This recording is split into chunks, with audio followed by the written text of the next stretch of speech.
नमस्कार दोस्तों, स्वागत है आपका अपने YouTube channel Awadh classes Ayodhya. मैं हूं Dharmendra Yadav.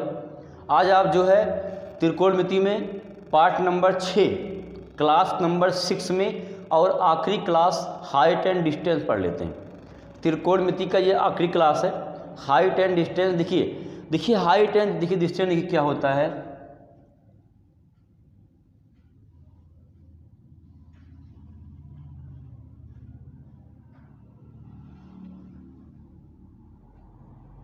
Height and distance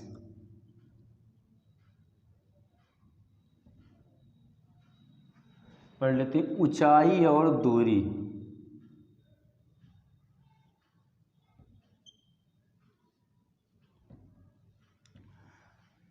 जैसा कि आप जानते हैं कि रेलवे ग्रुप डी में या एनटीपीसी में, ठीक है, फेज 2 में जो है 1 से 2 क्वेश्चन इस चैप्टर से के आ जाते हैं। ठीक है, तो अगर आप इसको ठीक है बेसिक जान लेते हैं तो निश्चित रूप से आपको जो है 1-2 नंबर फ़ायदा मिल जाएगा। ठीक है, और छोटा सा अभ्यास है ये, ठीक है, और जल्दी आ जाएगा। देखिए इसमें 2 बातें होती हैं। 2 बातें कौन कौन? एक होता है उन्नयन कोण,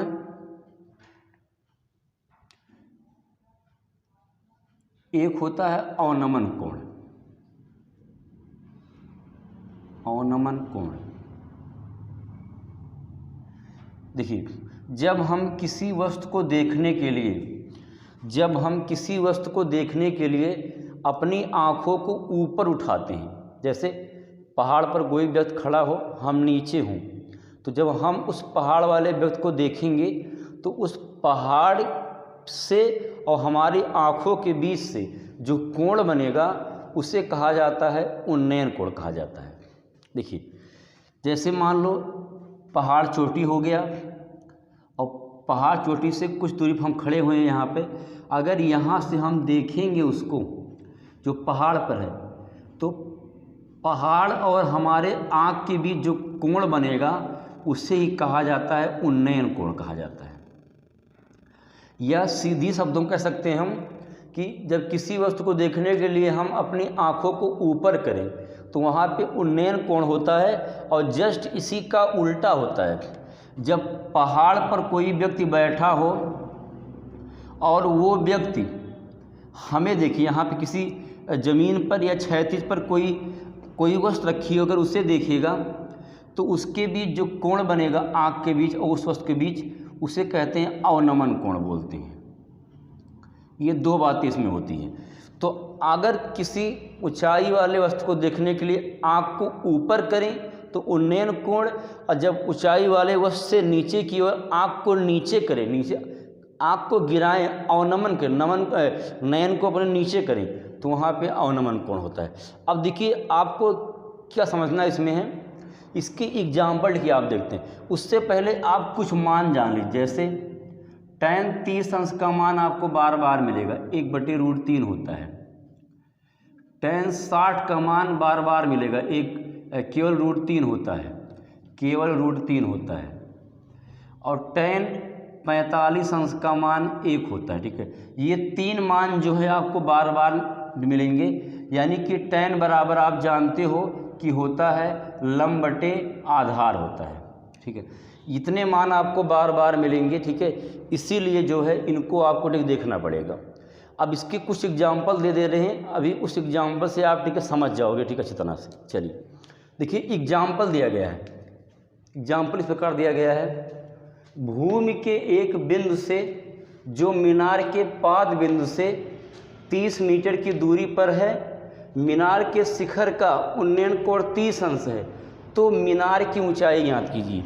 देखिए मीनार मतलब होता है, चाहे मीनार आए, पहाड़ आए, कोई मकान आए, कोई पेड़ आए, कोई टावर आए, ठीक है, ये सब जो होते हैं सब इसकी हाइटें होती हैं, ऊंचाइयाँ इसकी होती हैं। तो इसने बात की है कि भूमि के, तो भूमि, चलिए भूमि यहाँ पर है, भूमि के किसी बिंदु से, एक बिंदु से जो मीनार के पाद बिंदु से 30 की दूरी पर है, यहाँ पे जो है मीनार है, करा मीनार के पाद बिंदु से 30 मीटर दूरी पर एक भूमि से, यानी इस भूमि से, यहाँ से इस मीनार के दूरी पर मीनार के शिखर का, यानी मीनार के पाद मतलब होता है पैर, मीनार के पैर से 30 मीटर की दूरी पर स्थित है कोई स्थान, यहाँ से मीनार के शिखर का उन्नयन कोण, मीनार मतलब शिखर हो गया ये, का उन्नयन कोण कितना है, वो 30 अंश है।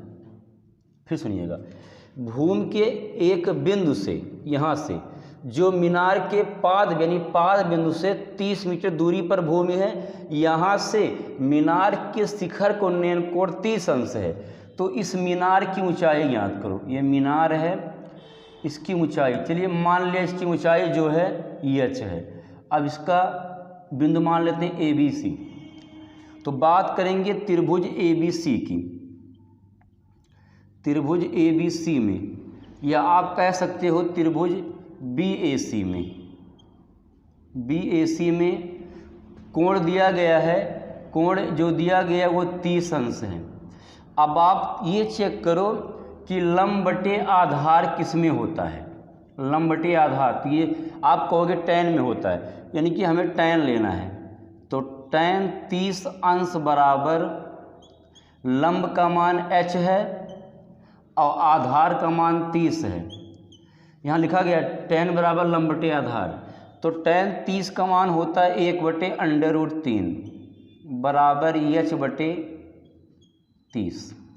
क्रॉस मल्टीप्लाई कर देंगे तो आ जाएगा √3h बराबर 30, तो h बराबर 30 बटे √3।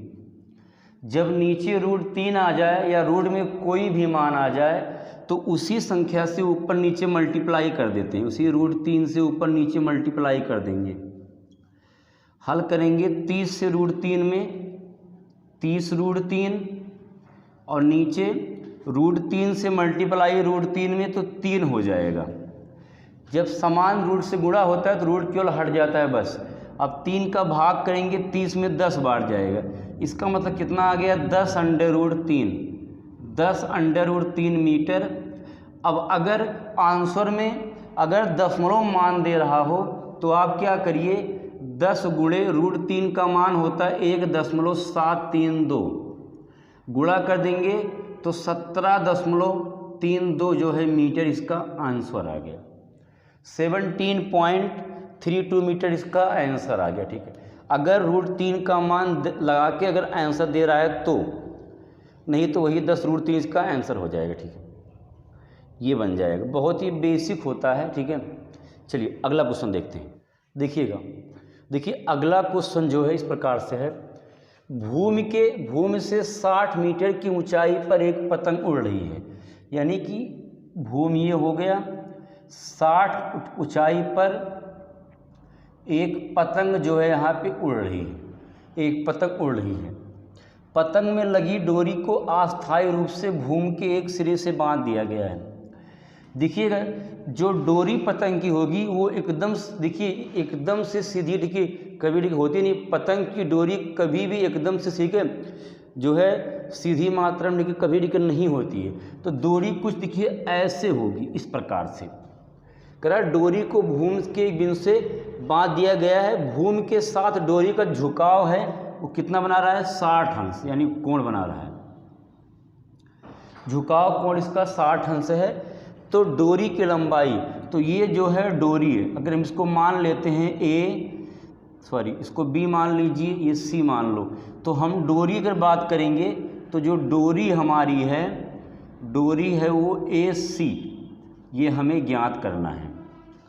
और देखिएगा AC मतलब जो BC जो दिया गया है ये ऊंचाई है 60 मीटर, इसका मतलब हमें जो निकालनी बिंदु है हमें ये निकालना है, ये इसका मतलब ये तो कण होता है, ये कण होता है। तो अब देखिएगा लंब दिया है, कण दिया है, आधार कोई मतलब नहीं है, हमें लंब दिया, आधार कण निकालना है। तो लंब और कण साइन में होते हैं या कौशक में होते हैं, तो साइन बराबर होता है लंब बटे कण, साइन बराबर होता है लंब बटे कण। तो यहाँ देखिए हम मान निकालेंगे त्रिभुज BAC में, तो साइन यानी साइन कितना 60 अंश है, साइन 60 अंश बराबर लंब का मान दिया गया है 60, और कण का मान हमें निकालना है कितना, AC। कण हमें निकालना है AC। अब देखिएगा, देखिए sin 60 का मान होता है √3/2 बराबर 60/AC। और मान निकालेंगे तो क्रॉस ऐसे मल्टीप्लाई कर देंगे। जब क्रॉस मल्टीप्लाई करेंगे तो हो जाएगा √3AC बराबर 120 हो गया। √3AC बराबर 120 जो है ये हो गया। और जब और इसको हल करेंगे तो AC बराबर आ जाएगा 120/√3। जब बटे में √3 आ जाए, जैसे कि पहले क्वेश्चन में हुआ था, तो क्या करेंगे, उसी रूट से ऊपर नीचे डिवाइड मतलब गुणा कर देंगे। तो ये बन जाएगा 120/√3, नीचे √3 गुणा √3 में 3 होगा, इसको और भाग कर देंगे तो 40/√3 हो जाएगा। अब यदि ऑप्शन में पॉइंट में आंसर आ रहा है तो आप क्या करिए, √3 का मान रख दीजिए 1.732। और जब मल्टीप्लाई कर लेंगे तो ये बन जाएगा 8, ये 12, ये 9 हो गया। उसके बाद और गुणा करेंगे तो 6। इसका मतलब ये आंसर आ जाएगा 69.28। ये इसका आंसर आ गया 69.28। इसका जो है मल्टीप्लाई करने पर आंसर आ गया। ठीक है, ये बन जाएगा। चलिए आगे इसके कुछ बड़े क्वेश्चन देखते हैं। भूमि के एक बिंदु से एक 20 मीटर ऊंचे भवन के शिखर पर, देखिए भूमि के कोई बिंदु, चलो मान लीजिए ये हो गया एक बिंदु भूमि का, यहाँ तक भूमि हो गया। भूमि के 20 मीटर ऊंचाई कितनी इसकी, 20 मीटर है ऊंचाई। ऊंचे भवन के शिखर पर, यानी कि इसकी यहाँ पर मतलब यहाँ तो ऊंचाई, शिखर में होता है ऊंचाई। शिखर पर लगी एक संचार मीनार, आगे जो है एक संचार मीनार यहाँ पर है, संचार मीनार हो गया। के तल, यानी संचार मीनार, ये संचार मीनार है और ये भवन है, ये भवन है। चलिए इसको ऐसा कर देना, यहाँ तक, यहाँ संचार मीनार है, ये भवन है।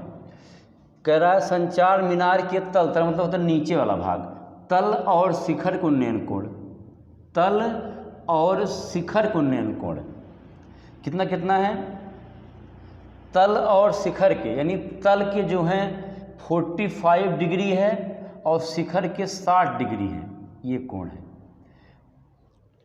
तल के 45 से शिखर के 60 डिग्री है तो मीनार ऊंचाई, मीनार मतलब अब ये भवन और संचार को लेकर दोनों कितना बन गया, ये देखेंगे तो 20 प्लस, इसको अगर यक्स मान रहे हो तो 20 प्लस यक्स हो गया, 20 प्लस यक्स जो है इसकी ऊंचाई हो गई। चलिएगा हल करते हैं इसको, ध्यान दीजिएगा। क्वेश्चन थोड़ा सा टफ है, ठीक है, लेकिन अगर चित्र बन जाएगा तो आपको लगाने में क्योंकि बिल्कुल देखिए आसान हो जाएगा। चलिए मान लेते हैं, ए मान लीजिए, इसको बी मान लो, इसको सी मान लो, इसको डी मान लो। अब जैसा कि हम जान रहे हैं कि संचार मीनार CD है, CD को मैंने यक्स मान लिया, CD बराबर यक्स ये माना गया है, और BD बराबर जो भवन उसकी ऊंचाई 20 दिया गया है। अगर यही BC की बात करेंगे, यानी कुल लंबाई, तो 20 प्लस यक्स हो जाएगी। ये नीचे वाले आधार को यक्स मान लीजिए, सॉरी यक्स तो वहाँ मान लिए हैं, यहाँ पे जो है आप y मान लीजिए इसको। चलो AB मान लिया जो y है। अब इसको जो है हल करते हैं। देखिए थोड़ा सा टफ है लेकिन बहुत टफ भी नहीं है, ठीक है, निकल जाएगा, आराम से ही आ जाएगा। देखो क्या करेंगे, पहले आएंगे ट्रेंगल BAD में, पहले त्रिभुज आ जाओ BAD में, मतलब छोटे वाले में 45 वाले में BAD में। हम देख रहे हैं इसमें से लंब कौन सा है, DB है, DB यानी 20 जो है लंब है और ये आधार है। तो लंब बटे आधार कहाँ tan में आता है, यानी tan 45 अंश बराबर 20/y, 20/y जो है आ गया यहाँ पर। अब tan एक 45 का मान 1 होता वहाँ लिखा गया है, तो 20/y, इसका मतलब y बराबर आ गया 20 मीटर। y का मान आ गया 20 मीटर। चलिए अब उस वाले में आ जाते हैं। अगर उसमें आएंगे तो लेंगे BAC में। अब ट्रेंगल आएंगे BAC में, तो BAC में आएंगे तो इसमें tan 60 अंश है। tan 60 अंश बराबर हो जाएगा, लंब टोटल बन गया 20 + x, लंब बटे आधार जो है y ही है। अब y का मान तो निकला हुआ है 20, जाके यहाँ 20 ठीक है रख देते हैं। चलिए tan 60 का मान होता है √3 बराबर 20 + x बटे y के स्थान मान निकला हुआ है 20, इसे रख दीजिए, क्रॉस मल्टीप्लाई कर दीजिए, करेंगे तो 20 √3 बराबर 20 + x हो गया। अब ये अचर कर दो अचर के पास, अचर को अचर के पास ले आओ, माइनस हो जाएगा 20, वहाँ x बचा। इसमें कुछ कॉमन दिख रहा है, कॉमन जो है 20 है, 20 अगर कॉमन ले रहे हैं तो वहाँ बचा √3 - 1 बराबर x, यानी x का मान आ गया 20 √3 - 1। तो संचार मीनार की ऊंचाई आ गई 20 √3 - 1। अगर कहेगा संचार और भवन सबको मिलाकर कितना आएगा, तो आप इसी में 20 को ऐड कर देंगे तो ये टोटल आ जाएगा लंबाई। ठीक है, तो संचार जो मीनार उसकी हाइट आ गई 20 √3 - 1, ये इसका आंसर आ गया। ठीक है, चलिएगा अगला क्वेश्चन देखा। अगला क्वेश्चन इस प्रकार दिया गया है, 7 मीटर ऊंचे भवन के शिखर से एक केबल टावर के शिखर का उन्नयन कोण 60 अंश है और इसके पाद का अवनमन कोण 45 अंश है, तो टावर की ऊंचाई ज्ञात कीजिए। 7 मीटर ऊंचे भवन के शिखर से एक केबल टावर के शिखर का उन्नयन कोण 60 अंश है। ध्यान दीजिए, थोड़ा सा क्वेश्चन अच्छा है ये। देखिए 7 मीटर ऊंचे भवन, ये 7 मीटर ऊंचे जो है भवन हो गया, ये भवन है। भवन के शिखर से यानी यहाँ से एक केबल टावर की, यानी कोई यहाँ टावर खड़ा हुआ है ऐसे कि जमीन हो गया कि ये केबल टावर है, ये टावर हो गया। टावर 7 मीटर ऊंचे भवन के शिखर से एक केबल टावर के शिखर का उन्नयन कोण 60 है, यानी इसके शिखर का उन्नयन कोण कितना है 60 अंश है। इसको ऐसे मिला दीजिए आप, ये जो है 60 अंश है, ये 60 अंश है।